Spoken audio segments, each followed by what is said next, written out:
It's Big Daddy Rich and the Texas Hippie Coalition, the guy who almost broke Chris Aiken's neck. He did. Yeah, but almost put the big old chokehold on you. Dude, you do not realize until you get up next to that dude how fucking massive he is. Well, compared to you in the picture I've seen, it's obvious he's a big dude. He's got to be 6'6", 6'7", 500 pounds. He is a monster, and I'm telling you, he put me in that chokehold. He was like, "Get over here, son!" Put me in the fucking chokehold and lifted me up by my fucking neck, and I'm 400 pounds, and he just boop, picked me right the fuck up. Yeah. So he is a big, strong Southern man. Well, as our good friend Tex Nation in the chat room, they grow things big in Texas. Right. So I was just chatting private message with our good friend Mean Metal X. Okay. No, remember that guy?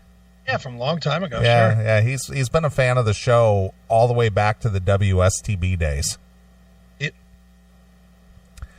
And he's the one who we end the show with "Ta-ta, cats." Right. Oh yeah. Yeah. So I was just chatting with him a little bit, and he was telling me that he checks out the show whenever he can.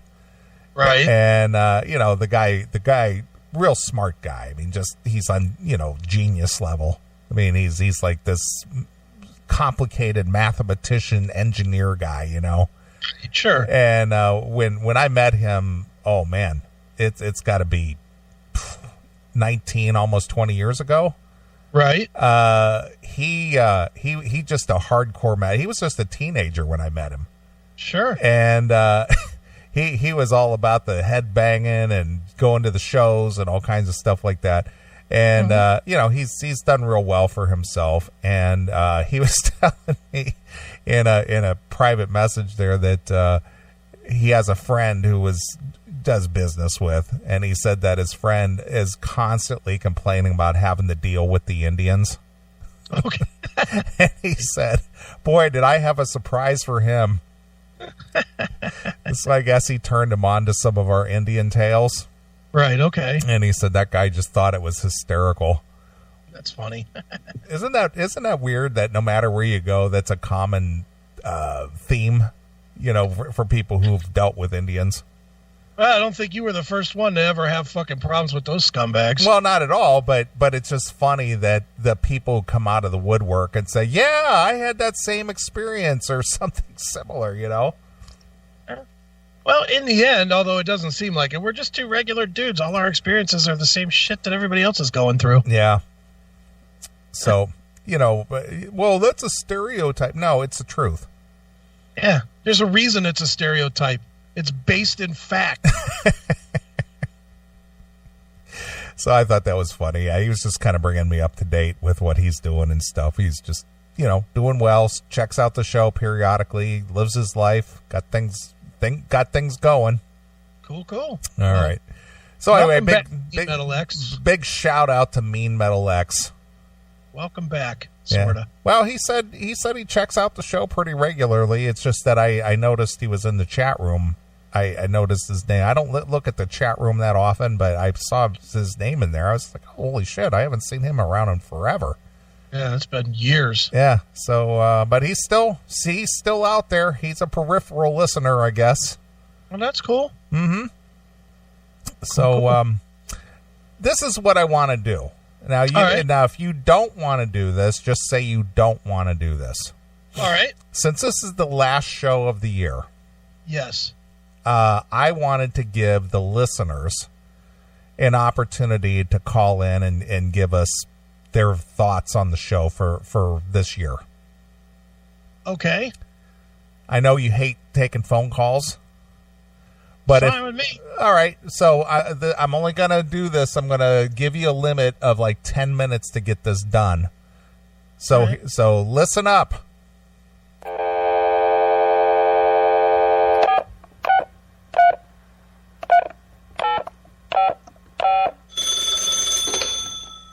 Hello?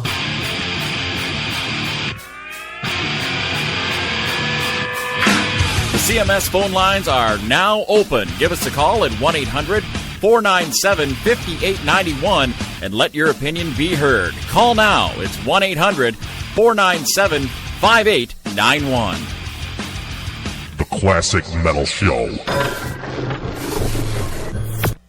All right, so if you want to jump in and you got something to say or comment on the show this year, or something funny you enjoyed, or just in general, if there's something you just want to say, this is the time to do it, because otherwise we're out of here for a few weeks. So get it off your chest now. Yeah, pal. So anyway, this week I made all my arrangements to attend NAMM. Okay. So I will be out at NAMM Wednesday, January 15th through the 19th. I'll be coming back home on the 19th, Sunday. All right. So I've made my flight. I got my hotel. I got my NAMM badge. I got it all set up, ready to rock and roll and head out to California IE. Nice. Very cool. Hail and Kill Caller, you're on the air. Yeah, Lou from the Lou. How's it going? Well, Lou from the Lou, I think a segment or two of yours might make it into the best of the CMS this year. Well, that's an honor. They only go downhill from that. Well, not if your Blues win the championship again this year. Well, they beat the Blackhawks tonight. Actually, I'm just getting back, so I'm pretty much soft. Well, you're one of those polarizing individuals. I see comments that said, we need just the best of Lou from the Lou, and then we have that other people who say, I hate that Lou from the Lou. I wish he would never call. So yeah, well, fuck them. they go fuck themselves, because I just called. Kiss my white ass. That's right. So what's on your mind tonight there, Lou? Well, you guys wanted to talk about what was your show, man. I had to, hard to pick the moments that were the best, but I have to say the 70s perverted lyrics, that's been my go-to to go back and listen to. I thought you guys couldn't top Happy Time with Harry, but that shit with the breaking down those lyrics, and Chris is all right. I mean, I still laugh myself silly listening to that shit. Did you like the one from last week? How did the one from last week compare? It was all right. The guy's lyrics weren't so much perverted as they were just morbid. It was more Happy Time with Harry-ish than it was just perverted. I mean, he had that song he was singing to the underage girl. I mean, that was creepy. But the guy, his old lady jilted him at the altar, and, guy's too stupid to realize she did him a favor by leaving him. Yeah, he dodged the bullet. Even marrying him. Yeah, he dodged the bullet. Yeah, he dodged the bullet. And what's that pussy twink want to do? Jump off the nearest light tower or what have you. I mean, Jesus. And then he's, lusting over, some underage gal in that other song. I mean, it wasn't straight out perverted, as it was just fucked up and a whole nother level. I mean, well, anything else about this year, Lou? You guys just continue to top yourselves. I know I'm sounding like a fucking ass kisser or what have you, but, you guys definitely feel the void that had when Howard Stern decided to go all corporate and be pussified. So, not many people out there pushing the envelope like you guys. Well, not anymore anyway. But yeah, I just wanted to call you one last time before the end of the year. I guess you guys go off and do your Kwanzaa celebrations or whatever have you. So, Chris, real quickly, who's going to be the Browns coach next year? Ron Rivera. I hope for Baker Mayfield's case it isn't for that fucktard they got coaching there now. I can't remember what his name is. And then the last question, Freddie Kitchens, he's gone. Freddie Kitchens, yeah. And is Odell Beckham going to be gone too? Hope so. Yeah, I don't know what they were thinking bringing that dude in. I hope they trade him. We don't need him. We don't need him at all. No, but Been watching any hockey lately? A little bit here and there, not a ton.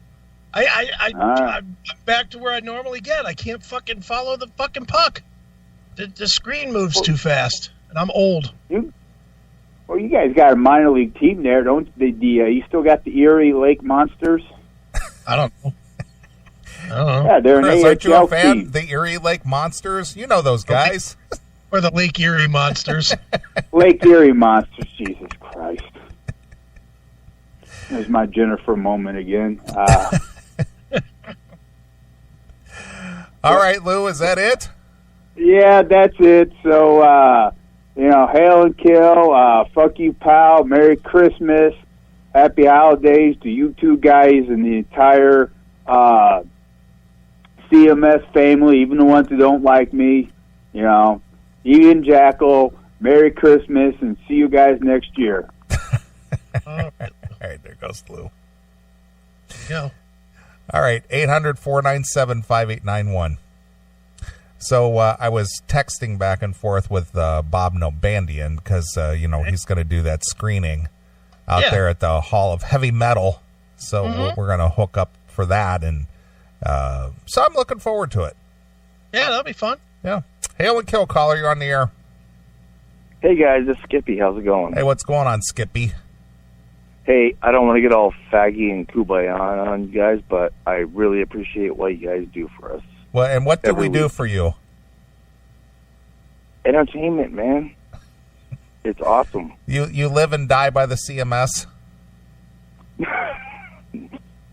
No, but I appreciate what you guys do, spending your own time and money for us. Well, we're privileged. We're rich. We're rich guys. Well, white privilege, of course. Yeah, we're privileged. We're rich, and we got nothing better to do. Millionaires. Yeah, we got nothing better to do. You got nothing else to do. I have something for Chris. All right. Do you remember a show over the summer where you had had watched a Richie Blackmore video, documentary, and I would love for you to cut that up and for you guys to review that because your comments, without even hearing the clips, were cracking me up. Do you remember that, Chris? Yeah, I'll make a point to do it over the break. I know you're time. busy, but if you can think of it, I would love to hear you guys do that.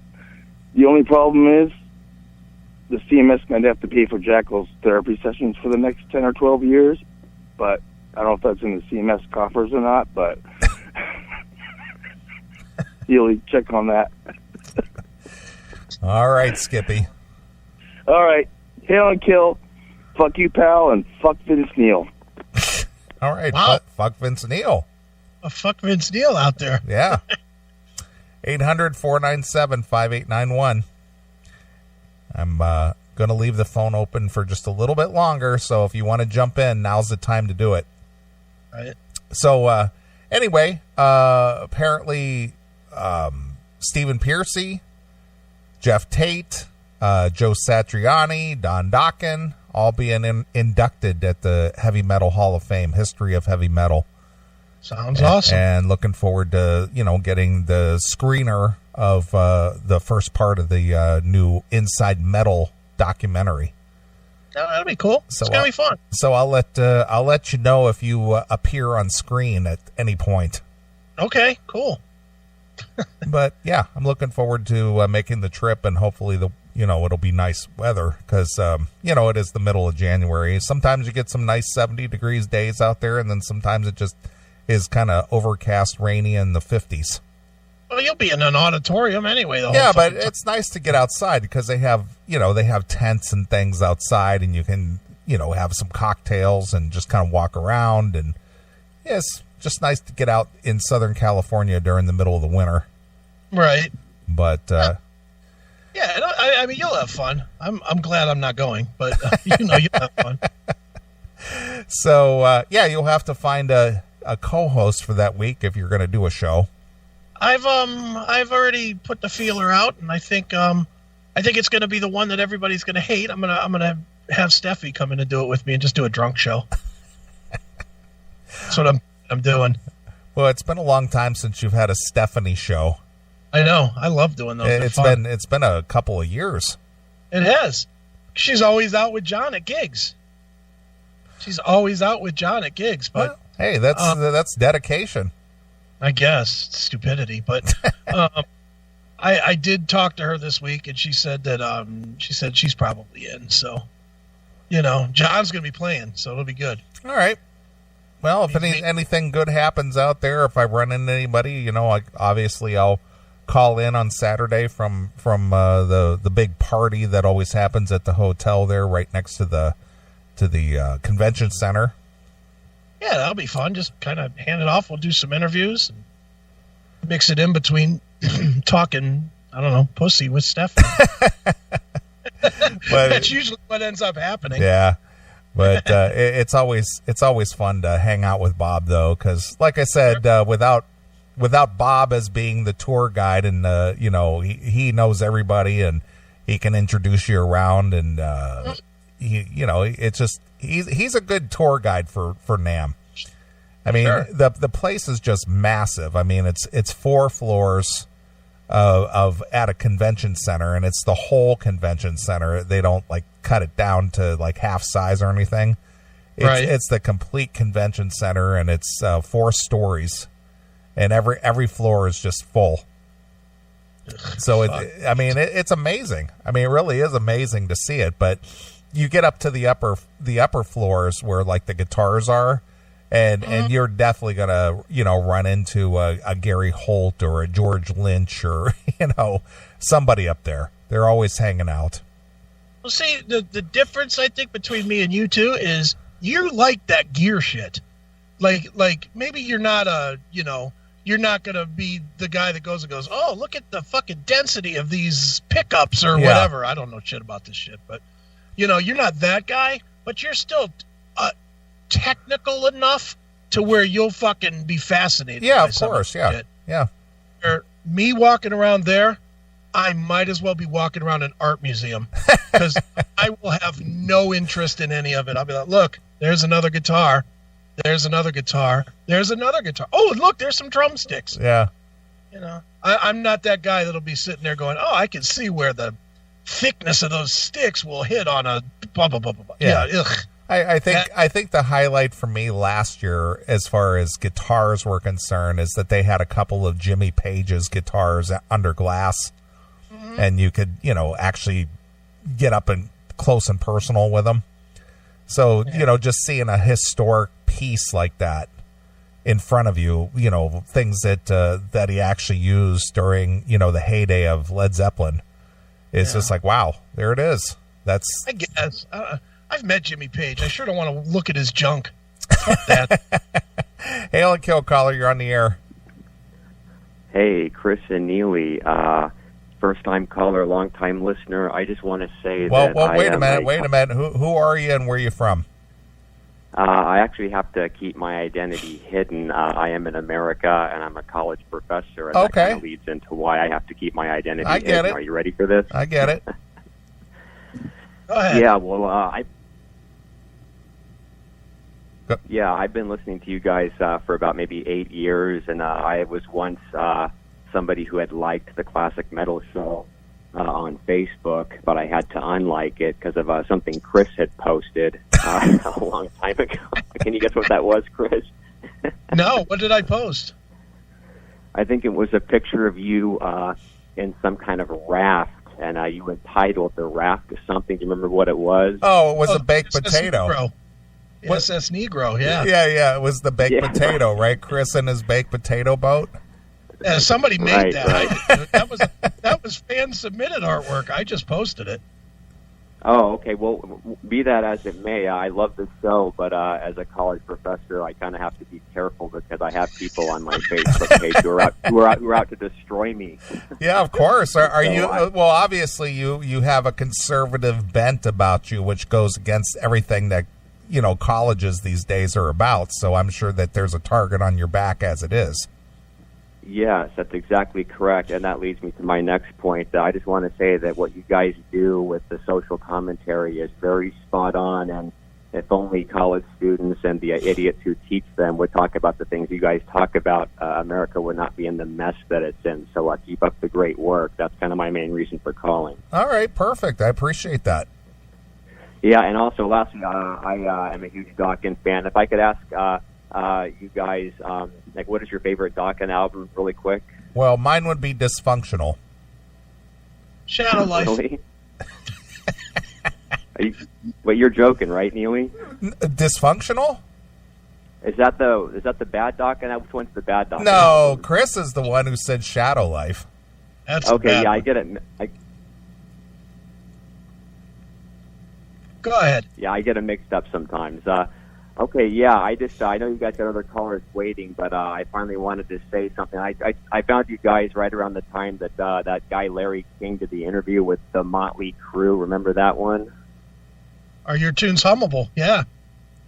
Yeah, that's when I kind of discovered you guys, and I've been kind of a secret listener all these years, and I tune in religiously every week to get your guys' perspective, and I've actually used some of what you guys have said in my classes on my students. And I have to watch my back when I leave the class. Wow, look at that. Wow. We're infiltrating the college campuses now, like Caitlin Bennett. Yeah, exactly right. You guys are very well read, and you have a very simple way of putting things, unlike the idiots who teach in the colleges who make things overly complicated, and they make students hate the subject. I can't even tell you what my subject is because that might give it away. Well, that's all right, again, dude. Don't jeopardize your livelihood. Oh no, I'm okay there. It's just that the tide's turning a little bit in America, and so I feel maybe a little bit more okay about it. And with the Brexit win, with Boris Johnson mopping the floor with that guy Jeremy Corbyn, maybe the same thing's going to happen here in 2020 because.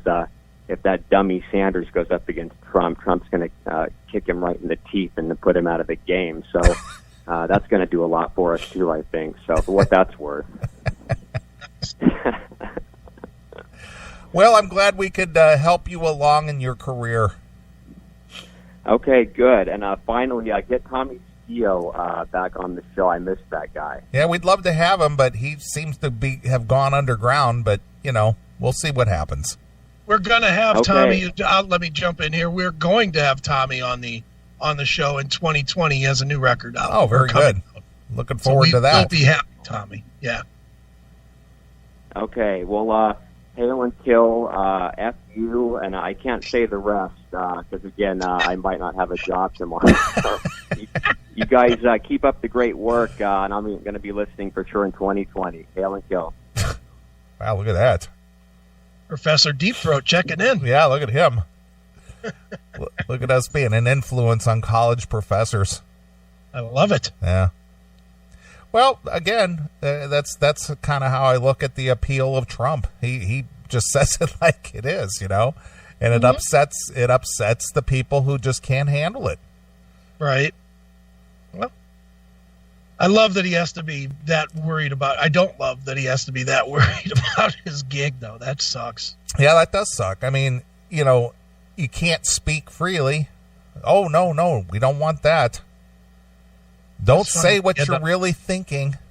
It's funny that he had to unfollow us. Well, whatever. I get it. I mean, everybody is so, always just seeking you out and what did they do and what did he like and who's his friends and what does he patronize? Mm-hmm. Oh, look at him. Look. Oh, Well, now that I have that information, I'll just tell everybody I'm not doing a goddamn thing differently. Nothing. I'm still going to post stuff that's going to be against the fucking grain. I don't care. I just don't care. Yeah. I mean, it's our theme song. If you don't like it, fuck you, pal. Yeah, exactly. That's the theme song. Thank you, Sheldon Tarsher or Sean Nichols. Sean Nichols. What a great song. That song encapsulates everything about this show. And he did it, in like 2 days or something? Mm-hmm.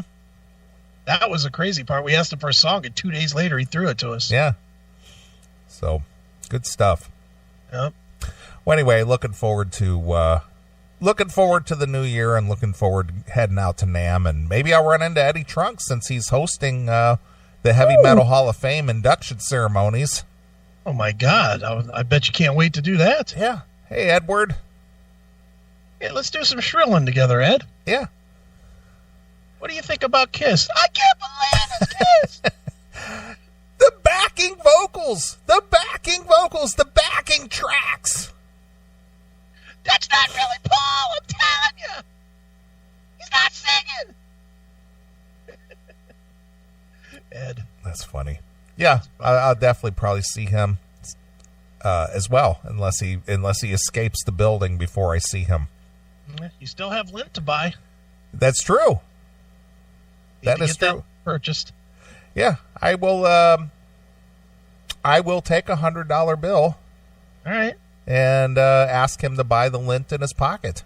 Just make sure that fucking Bob has that on video, please. I will. If I get up close enough, if I'm in close proximity to Eddie, yeah, I will offer him, I will get Bob or somebody to have the camera rolling, and I will give Eddie $100 bill for the lint in his pocket. That would be the greatest ever. That will be awesome. I was all prepared last year. I know. But as soon as that Heavy Metal Hall of Fame thing was over, he was out of there. Of course.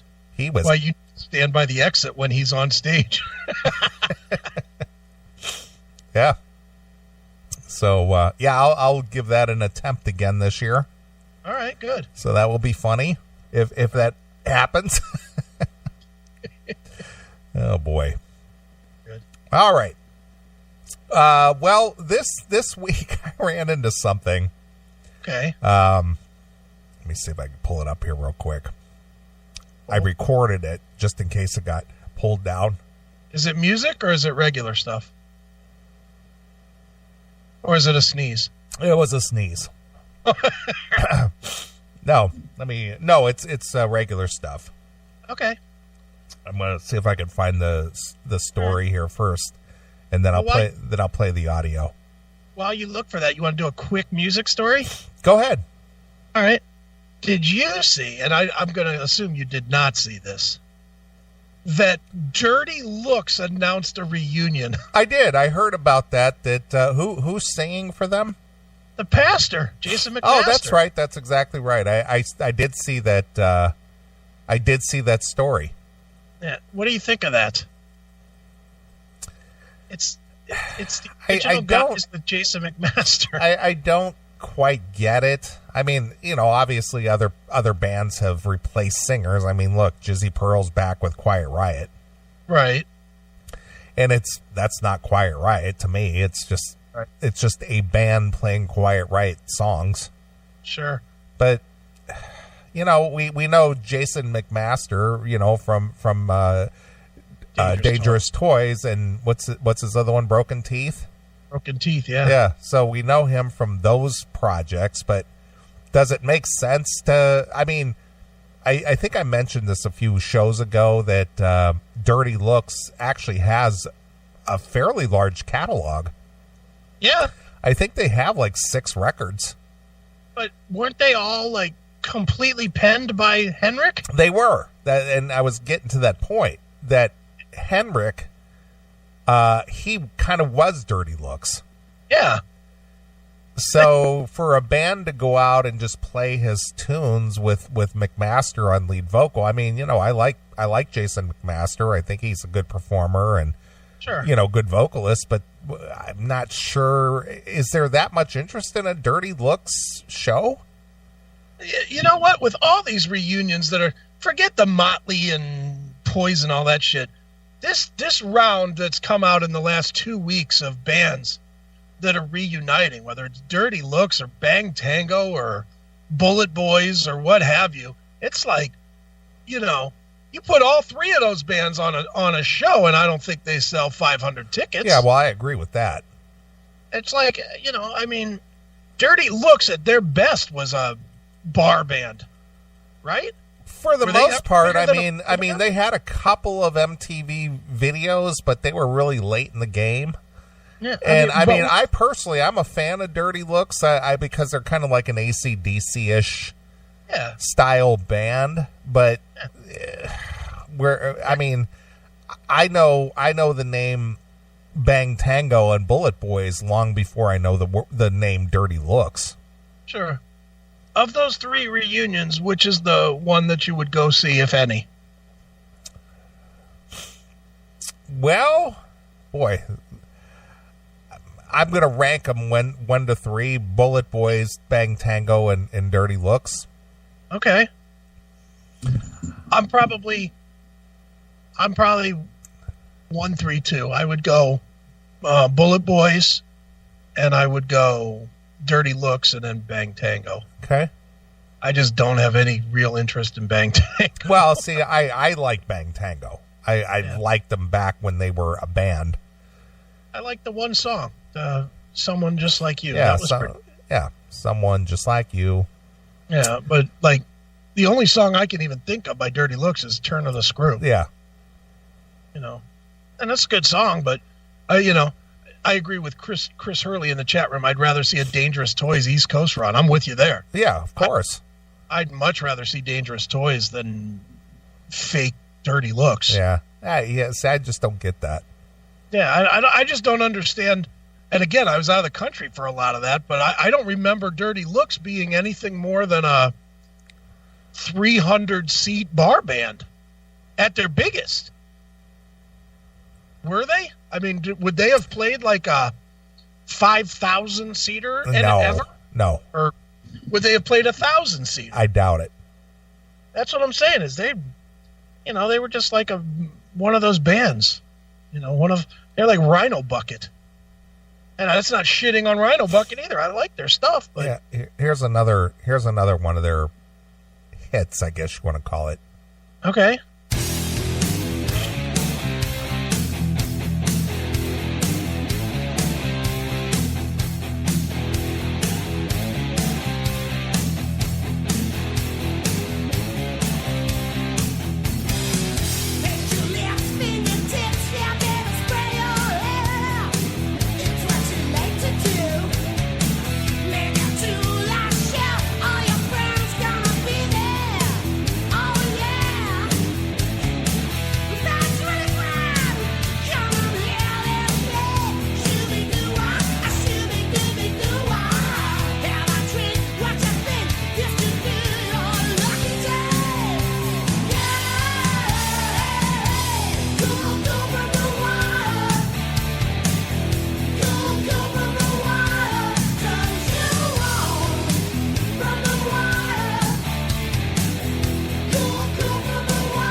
Can't say I've ever heard that. Cool from the Wire.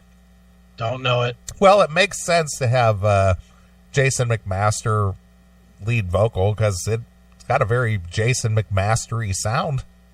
Well, and the guitar player was also the guitar player in, I think, Broken Teeth or Dangerous Toys or whatever, that Paul Lydell guy. Right. So they know each other from that. So. Yeah. Yeah, I mean, I'm not shitting on it necessarily. I'm just thinking. I just don't understand it or get why. Who's gonna go to that? Yeah. You know, that's like a reunion for whatever city they're from, I would guess.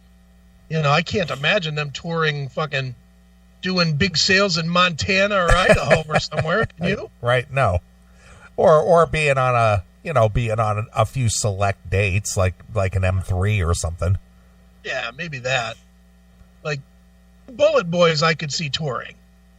Because they're touring now with that gas station attendant looking guy and, the other guys. That guy and those other guys. Yeah, well, I don't. What was the guy's name? Nick Roz or something? I have no idea. They changed lineup so much. Yeah, I could see that with the original because the original lineup. It's a weird thing. Bullet Boys is one of those bands that I definitely have a soft spot for. I loved them when they came out. And to me, the first 4 albums, I think 4, were great. The Self-Titled and Freak Show. I love Freak Show. It's my favorite one. Zaza and Sophie. I love all 4 of those records. But after that, then they sort of, when they did Orange Dead Cats and Raining Death or whatever that album was called.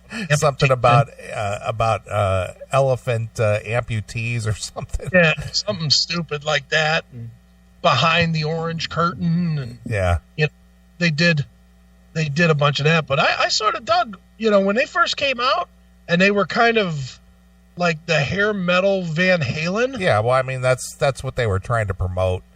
Yeah, Bullet Boys as being the next Van Halen. Yeah, and those first two records, there's a lot of truth to that. Well, I mean, even if you look at the music videos for "Smooth Up In Ya," Mark Torian is trying to do the knockoff David Lee Roth thing. Right. He's got the clothes and the hair and some of the moves and trying to mimic that whole David Lee Roth vibe. Right. All I know is I saw them. It was them, Winger, and Cinderella, and they smoked Cinderella and Winger. The one time I saw them with the original lineup, so I'd see it. I don't know how much I'd spend to see it, but I'd see it for $20. I'd pay $20. Sure, I would. 20, yeah. 4,500? No, not do that.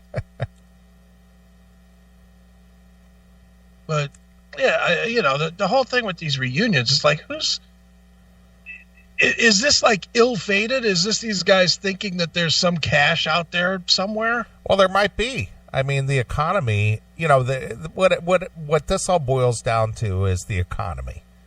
Yeah. And these promoters and people have some expendable cash, and they can afford to do this. And they might lure some people out who maybe didn't have, ticket money a couple of years ago. Right. And maybe they think, well, the time is right. Let's do a couple, summer things. Economy's going well. People have a few bucks in their pocket. We might be able to draw them out. Yeah, maybe. I don't see the draw of Dirty Looks when they weren't a draw when they were a band. I completely agree with that. I mean, even though I'm a fan, it would have never. Man, I wish Dirty Looks would get back together. Well, and play it out. If Dirty Looks came to that little bar that's near your house, I don't even want to try Chicago. If they came to that little bar where you saw Enough's Enough by your house, what's that? 5 minutes from your house? It's not even that. I literally, if I look out my back window, I could actually see the roof of the place. Okay. $15 for Dirty Looks. I guess it would depend on what night it was, and if I didn't Friday night, we're going to make it the best night possible. All right. Friday night. I might consider going over there, but is it something I would just go, man, I can't wait till Dirty Looks plays? Right. Where's the limit? 25? Yeah, I wouldn't go for that. 25, and you could throw a rock and hit the building, and you wouldn't go. No, probably not. Well, it's just like the whole, if they played your backyard type thing, Yeah, sure. But we had that what Olin Ostegard, on the show, prior to his demise. Not Olin. What's his name? Henrik Ostengard. Yeah. Henrik. Yeah. And he was a nice enough guy. Good. He seemed like a friendly enough guy, and he tried to reinvigorate Dirty Looks. Yeah. And it didn't go anywhere. Yeah, of course not. Because where would it go? He only had 3,000 fans to start with. Yeah, I think he was living like in Erie, Pennsylvania or something. Great. Yeah. And then the next thing we heard, he was dead. Yeah, and out. Quick out. He didn't have to deal with all this social media horse shit. Apparently not. Fuck this, pal. So, yeah, it's just interesting where the idea came from and who thought, well, we could market this. Right. I mean, where? I mean, who? Are you? Did you get hooked up on a package? Is it a limited run? Are you playing M3? What are you doing? All right. How much would you pay? This is another tour that's out there. I know I'm just kind of merging all the music shit into one little clump here, but how much would you pay to see Tate doing Empire and Rage for Order in their entirety, because that's the tour he's doing in 2020. Well, I've seen him do both already with Queensryche. Have you seen Rage for Order? No, Empire and Mindcrime. Mindcrime. Yeah. Seen both of those. I didn't see Rage for Order. You know what? I don't know. How is Jeff's voice these days? Well, I mean, I saw him, 2 years ago or whatever, doing that acoustic thing, and he sounded fine. Yeah, but he wasn't just reaching, though, at the acoustic thing, though. He hit high notes. I will say he did go for the high notes, and he hit them. Okay. Again, an acoustic thing, so, you can take 6 minutes of breath to get to it. But, I mean, he sounds okay. I mean, does he sound awesome? No, but he sounds all right. I'm assuming that his voice sounds pretty good. I know here, I'll tell you where it's playing here. I don't know where it's playing in your area, but it's playing at the Beachland Ballroom. Okay. So what's that, 500 people? Yeah, it's not a real big place. Not really. Well, here's the thing. I mean, aside from Todd LaTorre, really doing his best Jeff Tate knockoff, which he's pretty phenomenal, singing all the old songs. Sure. I mean, is it really Queensryche these days? I mean, you got Michael Wilton and Eddie Jackson. And that's it. That's the two dudes from Queensryche. Everybody else is a replacement guy. Yeah. So how much different is that than what Jeff Tate is doing? I mean, you got two originals in what they call Queensryche, and then you got one original in the Jeff Tate version. Yeah. So I mean, it's the same, really. It's, for me, what it would come down to is what they're playing. I'm tempted to go to this thing, and it's in March here. Okay. And I'm tempted to go, just because I know there are songs on Rage for Order that I've never seen live. Okay. Because when Rage for Order came out was exactly when I was in Korea. So I did not see any of that touring.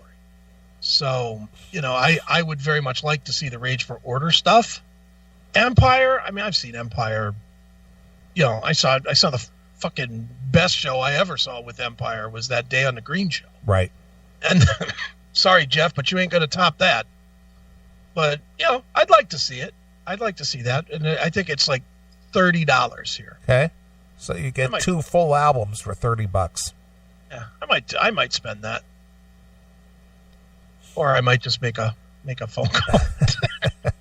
And let's be honest, that's what I'm going to do. Hello, Chip. Exactly. Exactly right. Would I drive into Chicago to see that? No. No. But for $30, would you go to that place across the street? Yeah, absolutely. Sure, why not? I mean, it's all great songs. Yeah. That's what I'm thinking, too, is it's all great songs, and you wouldn't have to hear the overplayed Mindcrime. Right. Like, I love the album Operation Mindcrime, but if I never listened to it again, it'd be fine with me because it's been played to death. How many tours have we seen them play most of that album? Yeah. Every tour. Every tour since it came out, I think he's played too much of that album. I'm sick of that album now. All right. Well, there you go. There's our music news in one little tiny clump.